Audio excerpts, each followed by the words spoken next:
Alô pessoal, mais uma vez aqui com você com muito prazer, fala Valdeir Carvalho.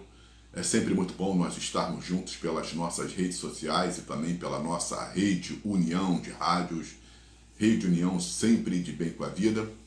Agradecendo a vocês sempre pela confiança, porque a gente, graças a Deus, fala sobre vários assuntos, mas sempre trazendo no sentido de que nós possamos juntos compreender, fazer uma boa dissecação e realmente analisarmos as coisas como elas precisam serem analisadas, sem o fanatismo. A gente vai falar sobre política, mas é muito comum hoje a gente escutar por parte de algumas pessoas essa questão do não julgueis, não julgueis, né? As pessoas, não podemos julgar, nós não... Gente, vamos parar com a palhaçada, vamos parar com essa falsa modéstia, porque sobre essa questão de julgamento ou não julgamento é uma coisa. Agora, tem que se ter o discernimento. Tem que se ter discernimento. Jesus, ou Yeshua HaMashiach, foi muito claro sobre isso. A Bíblia, ela nos alerta a nós sermos pessoas que tenhamos discernimento. Não é sair acreditando em tudo que se fala, em tudo que se diz.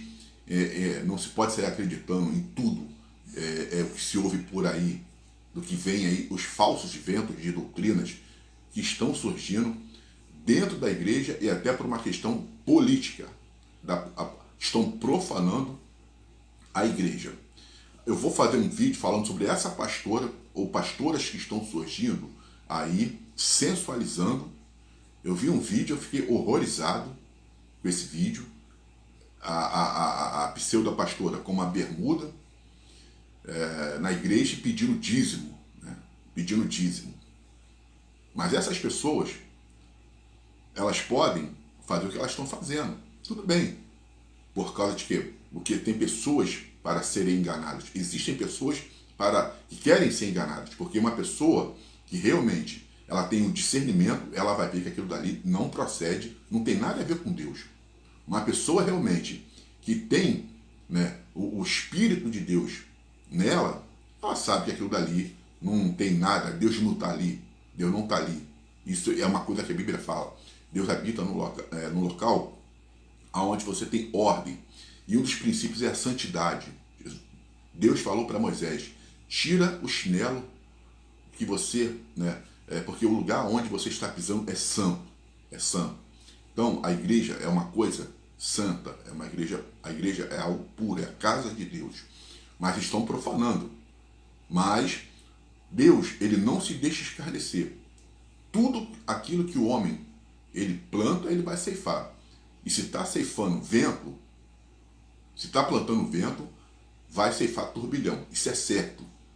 O que estão fazendo com a igreja e com as coisas de Deus, estão plantando vento, mas vão colher turbilhão, porque Deus, ele é amor, mas ele também é um fogo consumidor, e com Deus não se brinca, e estão brincando com as coisas de Deus, estão brincando com Deus, mas no momento certo Deus vai tratar com essas pessoas, porque o que tem por aí não é brincadeira não.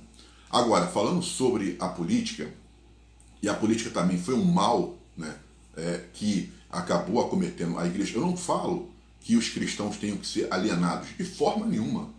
A gente vai bater nessa questão do discernimento.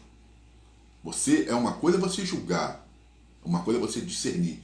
Jesus falou, olha, quando o raio sai do Oriente, ou sai do Ocidente, se mostra no Oriente, vocês sabem que vem a chuva. Quando isso acontece, assim, assado, Jesus sempre falou, então ele falou, olha, cautelai-vos, ficarem preparados, vigilantes, porque muitos vão vir em meu nome. Né? Então você tem que estar ligado, ou em situações que estão acontecendo dentro da igreja, as pessoas que estão invadindo, igrejas, que a liderança da igreja hoje em dia que está levando essas podridões para dentro da igreja. Então, quando a pessoa ela pega a Bíblia e ela faz da Bíblia a sua base mesmo, ela compreende que o que está acontecendo, sem que você fique alienado, porque você tem que ter, de fato, opinião, tem que estudar mesmo, tem que interagir. De fato, isso tudo tem que ser feito. Essa questão de ficar alienado, fora, não pode. Ninguém pode ficar alienado a nada. Agora, tem que saber separar as coisas. Então, a igreja, infelizmente, ela acabou permitindo, né, que também a política entrasse de uma forma negativa, pejorativa, e tem destruído aí aquilo que é a base, a coluna da igreja. Beleza, mas a gente vem falando sobre política e graças a Deus, por isso que é bom essa troca de informação, porque a gente vem buscando cada vez mais entender o que vem acontecendo aí e passar para vocês, olha, a situação é essa. E quem decide, né, quem decide somos nós, porque somos nós que votamos e elegemos. Embora também hoje o discurso do sistema, porque o sistema não deixa, é um pouco meio, né, arcaico, porque se a sociedade, ela compreender a força que ela tem, muda essa situação que está aí. Especificamente no Rio de Janeiro, né, no estado do Rio de Janeiro, eu venho acompanhando, a gente vem falando sobre a política, a sucessão estadual que vai se ter em 2026, os nomes prováveis e, diante daquilo, do cenário que nós estamos surgindo, já temos Eduardo Paes praticamente eleito governador do estado do Rio de Janeiro, porque até agora ainda não existem nomes para que possam concorrer com o Eduardo Paes. Aliás, se tem uma coisa que nós temos que admirar, e eu tenho realmente visto isso no Eduardo Paes, ele tem se tornado, ele é um político muito diferente. O Eduardo Paes é inteligente, é uma pessoa muito sagaz. Eu posso falar que hoje ele acho que pode ser o maior político do estado do Rio de Janeiro, é Eduardo Paes. Porque ele conseguiu, diante de todas aquelas denúncias de Sérgio Cabral, não estou falando que ele esteja envolvido, não, mas de Sérgio Cabral, o que aconteceu com o PMDB, né, a saída do Eduardo Paes do PMDB, ele que realmente começou junto ali com Sérgio Cabral, mas ele conseguiu, em cima de uma destreza muito grande, né, tirar a sua imagem do ex-governador Sérgio Cabral, e hoje ele se tornou uma liderança, ele é uma liderança estadual. E além de tudo, ele é muito competente. Isso nós não podemos negar. Eduardo Paes é muito competente. E além de competente, ele é um gestor de primeira categoria. Olha, não é brincadeira não. O que ele transformou, né, em parte, precisa muito ainda da cidade do Rio de Janeiro. Zona Norte está largada, precisa se fazer ainda muito pela Zona Norte também. A Zona Oeste, muita coisa ali, muita coisa abandonada. Mas em algumas coisas também ele entregou bem. Agora, o Eduardo Paes também, em questão de articulação, ele dá show. É um político que não arruma briga com ninguém. Ele vai nas igrejas, ele vai em outras religiões, ele conversa com vascaíno, conversa com tricolor, rubro, ele fala com todo mundo, ele conversa com todo mundo, né? O Eduardo Paes, ele é tão hábil em articulação que, como a gente já vinha falando sobre essa questão da sucessão estadual e não se tem nome, então, a gente chegou até a mencionar o nome do ex-governador Garotinho, que poderia, ou não sei se vai vir, mas eu acho que já está também desgastado demais a imagem do Garotinho, e também Garotinho vai ficar ali naquilo que a gente pode considerar como a velha política, aquela política antiga que a gente não quer mais, né? A gente não quer mais. Nós precisamos de pessoas que tenham visão, que saibam o que seja realmente você está à frente de um estado que está totalmente problemático, está abandonado. O Rio de Janeiro, infelizmente, já vem enfrentando uma situação de abandono há um bom tempo. E depois, né, de tudo aquilo que aconteceu com o Sérgio Cabral para cá, só tragédia para o Rio de Janeiro. Então, é um estado que não consegue crescer, ele não tem não está com uma economia muito boa, o desenvolvimento, questões de emprego, segurança, saúde, habitação. Então, isso são problemas que afetam diretamente a vida da população. Então, o Eduardo Paes se apresenta como esse candidato que ele pode unir, né, toda essa composição política e fazer com que o estado do Rio consiga caminhar para um futuro melhor, né? Porque o estado do Rio ele está numa situação totalmente fora da curva. Nós temos problemas no Brasil, sim, em outros estados também, sim, mas aqui no Rio de Janeiro a coisa está está muito séria, está muito complicada. Bom, e aí, né, para poder confirmar aquilo que a gente vem falando, a gente teve informações, a gente recebeu informações de uma possível, de um possível apoio do partido do PL, que aqui no Brasil, aqui no Rio de Janeiro, ele tem a direção do Altineu Cortes, mas o PL hoje, né, nacionalmente, ele é presidido pelo Valdemar da Costa Neto e tem o seu grande expoente, que é o Jair Bolsonaro, a família Bolsonaro, dentro do PL. Bom, então, e tivemos na campanha para prefeito candidatos opositores ao Eduardo Paes. O Ramagem, né, foi um desses candidatos do PL à prefeitura do Rio de Janeiro, mas o Eduardo Paes conseguiu ganhar com folga, ganhou logo no primeiro turno, não deu nem chance para o Ramagem ir ao segundo turno. Então, e de lá para cá, o Eduardo Paes vem conseguindo construir essa sua candidatura. Naquela eleição que ele perdeu para o Witzel, ali tem algo realmente, né, que a gente pode explicar, porque o Eduardo Paes também era o grande nome para levar aquela eleição naquele ano, quando o Witzel foi eleito governador do estado do Rio de Janeiro, mas só que o Eduardo Paes ainda teve aquele problema lá com o Maricá, aquela fala desastrosa, que não ficou muito bem lá com a população de Maricá, e também outras situações que vinham envolvendo questões da esquerda, então acabou respingando também no Eduardo Paes. Você tinha a ascensão do bolsonarismo e o Witzel surfou na onda do bolsonarismo. Lógico, porque se não fosse ele ter surfado na onda do bolsonarismo, ele não teria vencido o Eduardo Paes. Quando ele declarou apoio, Witzel, ao Bolsonaro, então ali ele venceu as eleições. Bom, dizendo isso, já nesse ano, o que aconteceu? Então, como nós tivemos a questão, aquela briga envolvendo o Rodrigo Bacelar, que é o presidente da LERJ, envolvendo o Washington Reis, que até agora também não se decidiu se vai vir ou não como candidato, está esperando também uma resposta favorável do STF com relação a ele.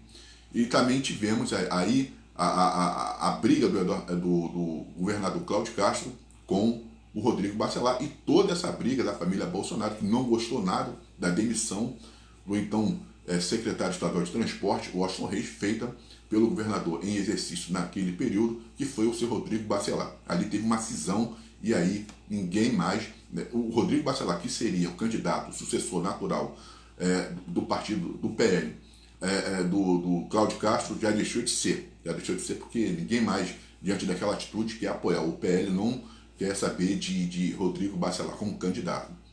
Então, o que houve, o que coube, né, ao PL? Bom, parte do PL já considera que Eduardo Paes é um candidato, ele é o favorito, e dificilmente vai ser batido, não tem, né, ali um opositor a Eduardo Paes.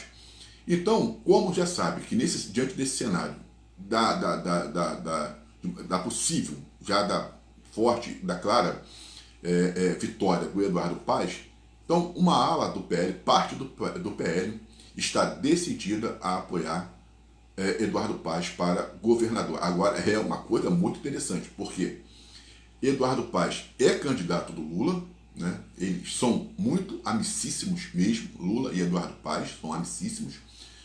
Logicamente que o Lula, né, como sempre apostou e apoiou, vai apoiar agora. E aí, aquilo que nós não poderíamos imaginar, a gente agora já começa a ter essas informações, e houve um encontro entre Eduardo Paes e Altineu Cortes para que esse apoio do PL ao Eduardo Paes fosse fechado. Então, quer dizer, a gente já começa a entender, falar, cara, se realmente isso acontecer e for confirmado, porque a figura do Eduardo Paes, o Eduardo Paes não é um candidato também de esquerda, não se pode falar Eduardo Paes da esquerda, de jeito nenhum. Eduardo Paes ele é direita, ele é esquerda, ele é centro. Eduardo Paes é o cara, ele consegue chegar e dialogar, ele tem isso, ele mostrar, olha, eu não quero saber de ideologia, eu quero saber de projeto. Isso é muito claro com o Eduardo Paes. Não tem esse negócio de eu sou partido A, partido B, tanto é que ele já saiu de um partido, PMDB, hoje está no PSD, essas coisas todas. mas ele não tem essas ideologias. Ele tem projetos de governo. De fato tem. Então, ele está conseguindo sair desse tipo político, né? Dessa personalidade que você fica muito ligada à direita ou à esquerda. Ele saiu fora disso. Está dizendo, olha, eu não sou nem de um lado, eu não sou nem de outro. Eu sou isso aqui. Eu sou realmente um candidato que estou aqui pronto para poder trabalhar e para poder fazer com que a cidade ou o estado do Rio de Janeiro desenvolva. Então, com esse discurso, ele consegue agradar todo mundo, ele consegue reunir todo mundo com ele. Está claro, né? Até o Silas Malafaia, para se ter uma ideia, que hoje está no movimento bolsonarista, já com relação, quando houve as eleições para prefeito da cidade do Rio de Janeiro, ele não apoiou o Ramagem, ele ficou com o Eduardo Paes, até porque eles são muito amigos. Eduardo Paes e Silas Malafaia são muito amigos também. Existe o respeito entre os dois.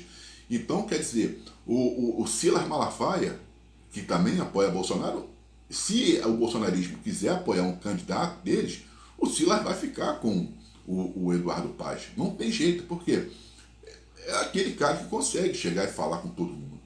Então, hoje, aquilo que a gente já vinha falando de um tempo sobre Eduardo Paes, tentando ver os candidatos, ali os adversários, a gente está conseguindo acertar na nossa análise, porque não tem um adversário, não tem, a não ser, ainda falta um ano para a eleição, então muitas coisas podem acontecer, lógico, porque as coisas vão acontecendo, elas vão mudando a cada dia.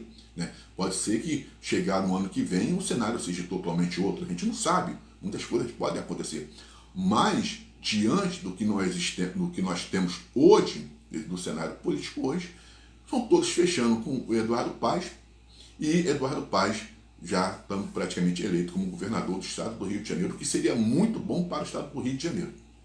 Isso seria muito bom. Não é que nós estamos fazendo campanha, nós estamos vendo hoje um candidato que consegue, o que ele pegou a cidade do Rio de Janeiro das mãos do Crivella, e como ele está entregando, e como ele conseguiu recuperar o BRT e outras coisas mais, e a posição dele, então mostra de fato que hoje ele está pronto e que o Rio de Janeiro precisa de um gestor. Nós não podemos mais ficar perdendo tempo igual estamos perdendo mais 4 anos. Não, já tem que entrar um candidato, uma pessoa que tenha uma estrutura, que saiba o que vai fazer e que consiga colocar o Rio de Janeiro no seu lugar, no seu caminho certo, que ele possa trilhar o caminho da prosperidade.